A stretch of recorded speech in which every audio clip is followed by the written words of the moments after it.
hadir di tempat ini beribadah karena ada satu kesadaran, ada satu keyakinan bahwa Yesus itu adalah segalanya. Di dalam Kolose yang kita baca tadi, di ayat yang ke-23 dikatakan, tetap teguh dan tidak tergoncang, dan jangan mau digeser dari pengharapan Injil yang telah kamu dengar, yang telah dikabarkan di seluruh alam di bawah langit. Dan aku ini Paulus.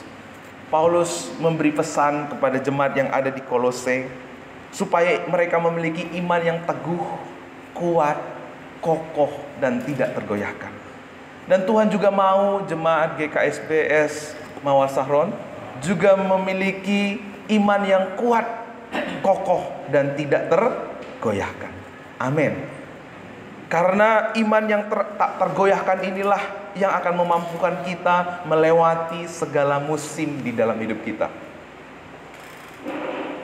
Daud bisa mengalahkan Goliat karena dia memiliki iman, bukan karena kekuatannya, bukan karena pengalamannya.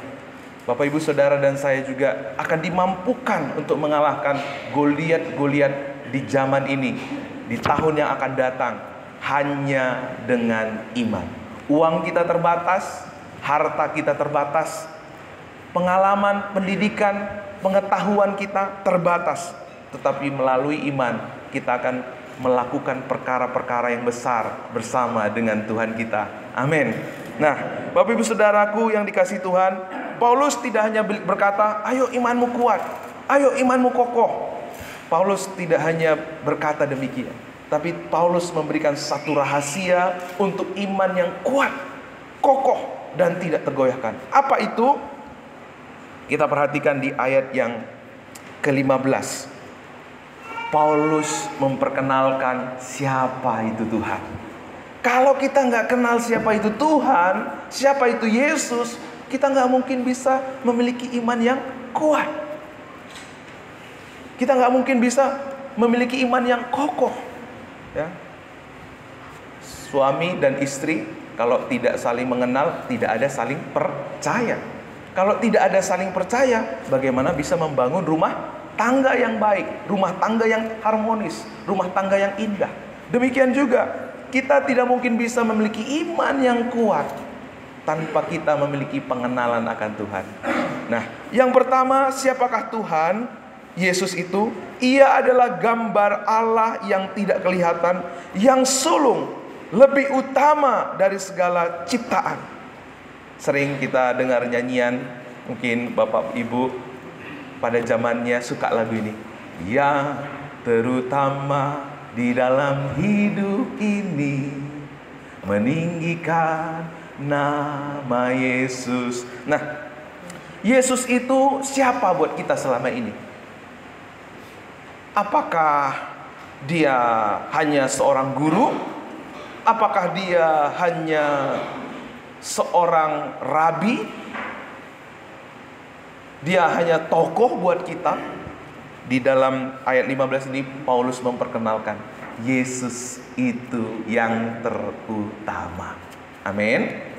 Tapi Bapak Ibu, dia bukan hanya yang terutama. Di dalam ayat yang ke-16 dikatakan, karena di dalam dia telah diciptakan segala sesuatu yang ada di sorga dan yang ada di bumi, yang kelihatan, yang tidak kelihatan, baik singgasana maupun kerajaan, baik pemerintah maupun penguasa. Segala sesuatu diciptakan oleh dia dan untuk dia. Segala sesuatu diciptakan oleh dia dan untuk dia. Yesus bukan hanya yang terutama, tetapi dia adalah segalanya buat kita. Amin. Yesus segalanya. Yesus bukan hanya nomor satu. Karena kalau Yesus nomor satu berarti ada nomor dua, ada nomor tiga. Tapi Yesus itu segalanya. Dia sumber, dia kekuatan, dia pondasi, dia cara, dia tujuan. Dia yang menjadi cita-cita hidup kita. Dia penerimaan kita, dia penghargaan kita, dia pengakuan kita, dia kasih terbesar kita. Makanya Yesus memperkenalkan dirinya dalam Yohanes 14 ayat 6. Akulah jalan, kebenaran, dan hidup. Tidak ada seorang pun yang datang kepada Bapa kalau tidak melalui aku. Satu kebenaran untuk kita memiliki iman yang kuat dan kokoh. Yesus itu segalanya. Yesus yang menjadi pondasi penerimaan kita. Yesus yang menjadi tujuan kita, cara, maksud, tujuan. Karena kalau Yesus bukan segalanya, berarti Yesus itu bisa memungkinkan diduakan. Nah, karena itu Paulus mau kita menyadari Yesus segalanya di dalam hidup kita. Ada pujian mengatakan, Kaulah segalanya di dalam hidupku, kebenaran, kemuliaan-Mu itu bagian. Ya, Yesus segalanya. Yesus kekuatan kita, Yesus tujuan kita, Yesus penerimaan kita. Nah, mengapa ada orang, ya, beberapa waktu yang lalu ada orang marah sama tukang parkir, berantem dengan tukang parkir, ya, ada viral di YouTube, tukang parkir berantem sama yang memarkirkan kendaraannya, karena orang yang memarkirkan kendaraan ini menaruh bukan karena uang, bukan karena yang lain, tapi ada satu. Karena yang memarkirkan kendaraannya menaruh harga dirinya kepada sikap dan perbuatan tukang parkir. Ketika kita menaruh penghargaan kita kepada sikap dan perbuatan orang lain, kita akan mudah goyah, kita akan mudah kehilangan kontrol diri, kita tidak bisa menguasai diri kita. Kenapa? Orang ini masih menaruh penghargaan dirinya kepada tukang parkir. Nah, kalau kita menjadikan Yesus segalanya, Tuhan sumber penerimaan kita, Yesus sumber pengakuan kita, Yesus sumber penerimaan kita. Karena kebutuhan manusia itu diterima, dikasihi, diperhatikan, dan dihargai. Kalau kita menaruh itu semua kepada segala sesuatu yang panah dari dunia ini, maka kita akan menjadi orang yang sulit mengontrol diri, sulit mengendalikan diri. Itulah sebabnya Paulus berkata, Yesus itu adalah ciptaan yang terutama. Yesus itu dari Dialah, untuk Dialah kita hidup. Karena kalau kita menjadikan Yesus segalanya, berarti penerimaan, penghargaan, kasih terbesar kita selesai di dalam Yesus.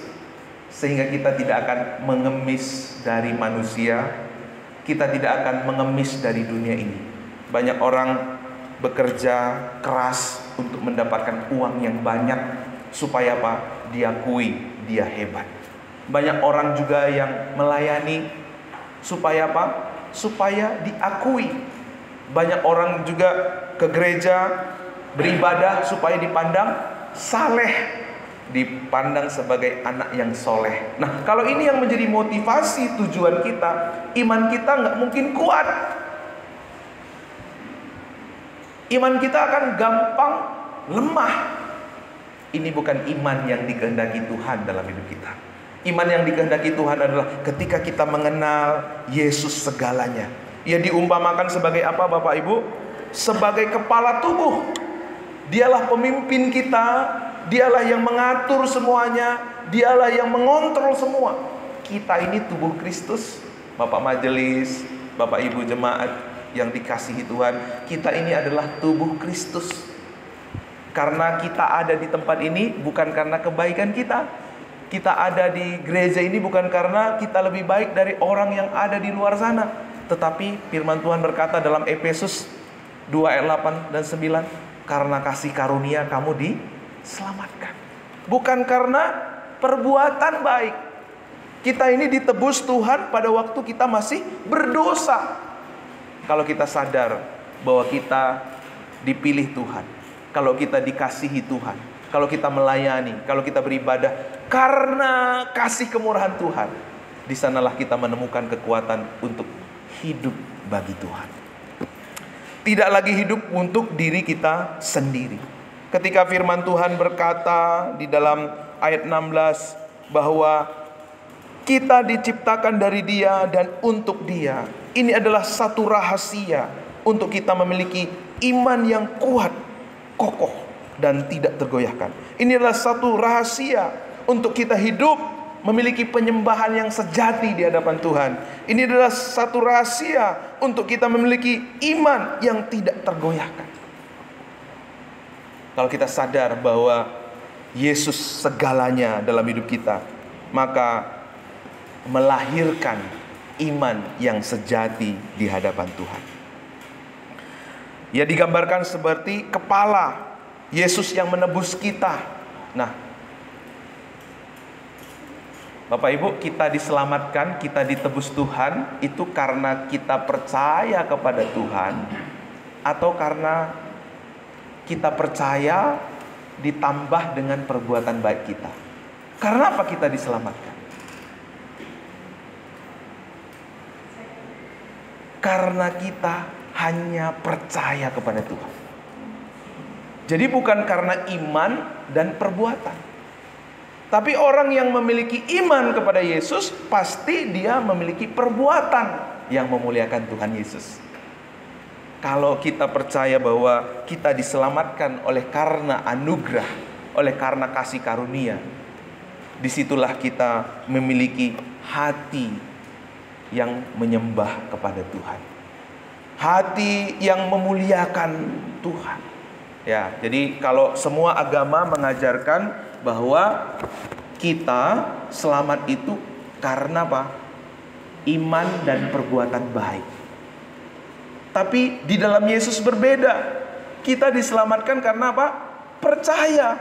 Percaya dengan apa yang Yesus lakukan di atas kayu salib. Di atas kayu salib Tuhan mati untuk dosa-dosa kita. Kita yang percaya kepada Yesus, kebenaran Yesus menjadi kebenaran kita. Dosa kita ditanggung oleh Yesus. Disitulah kita memiliki perbedaan dengan keyakinan-keyakinan lain. Kalau kita masih percaya bahwa keselamatan itu karena perbuatan, nah ini menjadi salah satu celah buat iblis untuk menjatuhkan kita. Karena perbuatan kita terbatas, karena ketaatan kita terbatas, atau ketaatan saya saja yang terbatas, Bapak Ibu tidak. Kalau kita mau jujur, kita manusia memiliki ketaatan yang terbatas. Puji Tuhan kalau kita bisa taat, kalau kita bisa setia. Tapi ada waktu di mana kita lemah. Mungkin kata-kata kita, mungkin pikiran kita, mungkin perbuatan kita.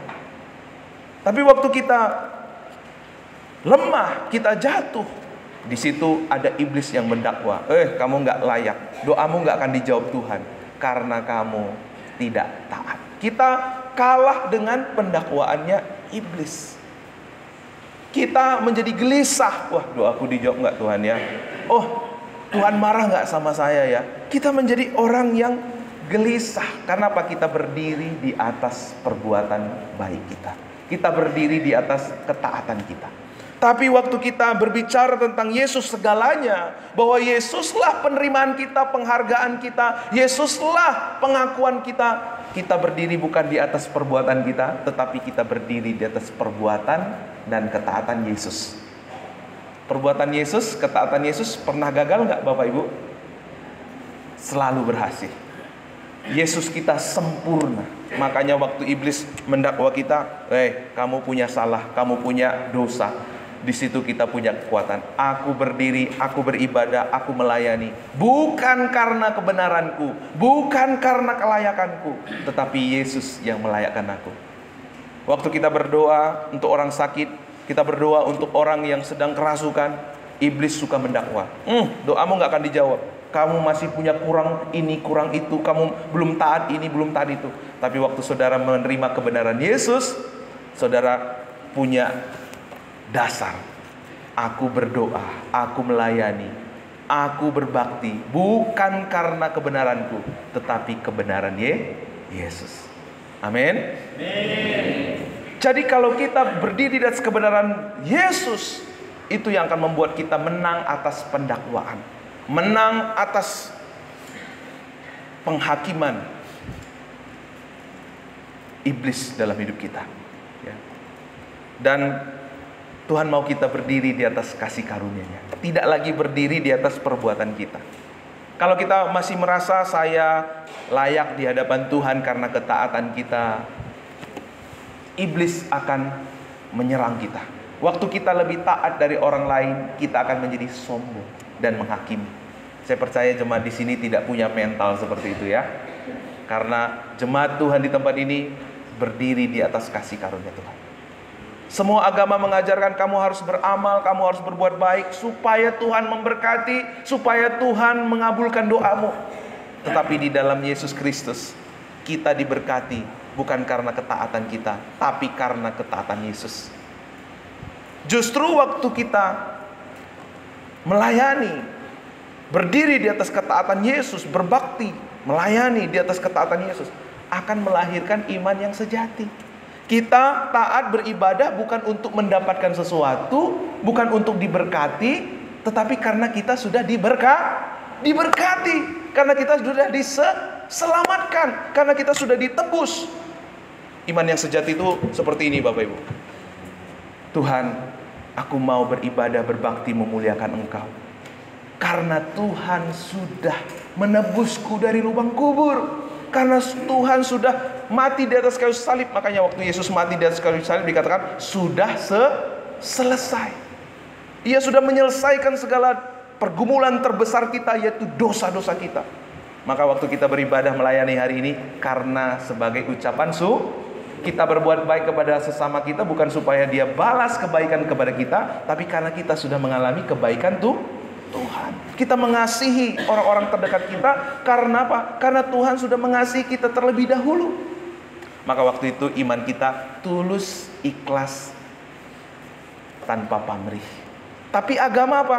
Melakukan semuanya itu supaya diberkati, supaya dijawab doanya, supaya layak. Waktu kita nggak layak, waktu kita nggak mampu, kita akan menjadi orang yang membangun kemunafikan. Waktu kita mampu, kita akan menjadi sombong. Kita memberi celah kepada iblis. Tapi waktu kita berdiri di atas iman bahwa Yesus segalanya, pada waktu itu Yesus menjadi yang terutama, dia menjadi kepala, melahirkan iman yang tulus. Apapun yang kita perbuat tidak untuk diri kita. Agama melakukan segala sesuatu untuk dirinya, mengatasnamakan Tuhan. Tapi apa yang diajarkan oleh Paulus pagi hari ini kepada kita, membawa kita kepada iman yang tulus, ikhlas, kuat, kokoh, dan tidak tergoyahkan. Karena Yesus segalanya. Kita sadar kalau kita ditebus Tuhan, hidup kita bukan milik kita lagi, tetapi milik Tuhan. Kalau kita berbakti, berbuat baik, itu semua ungkapan syukur. Waktu kita hidup dalam ungkapan syukur, potensi terbaik kita akan muncul. Kualitas terbaik kita akan muncul. Waktu kita memberikan kualitas terbaik kita, otomatis Tuhan sendiri yang mengutus. Jadi berkat itu otomatis, bukan tujuan buat kita.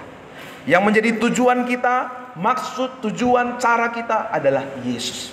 Karena dialah segalanya dalam hidup kita. Mari kita tunduk kepala.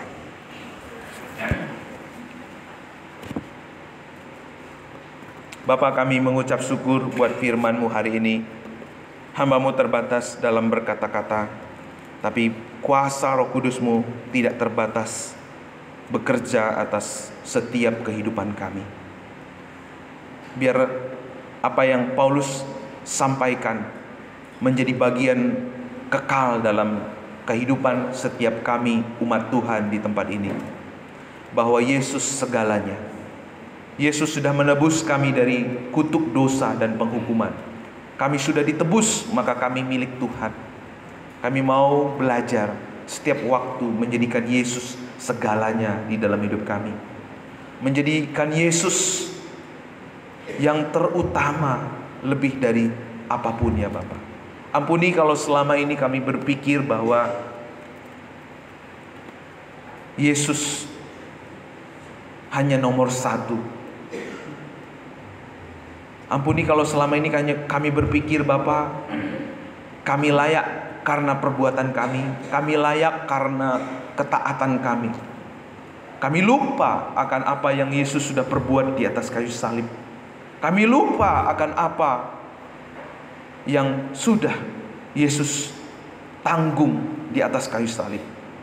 Biar hari ini kami sungguh-sungguh menyadari kami adalah umat tebusannya Tuhan. Kami milik Tuhan. Dan Tuhan mau kami hidup bagi Dia dan untuk Dia. Tuhan, sempurnakan pemberitaan firman-Mu ketika kami membangun rumah tangga, ketika kami bekerja, ketika kami melayani, ketika kami bergaul. Biarlah kami mendasari semuanya itu dengan ungkapan syukur karena apa yang Yesus lakukan di atas kayu salib. Tuhan, dengar doa kami yang jauh dari sempurna, karena kami berdoa di dalam nama anak-Mu, Yesus Tuhan. Haleluya, haleluya, amin.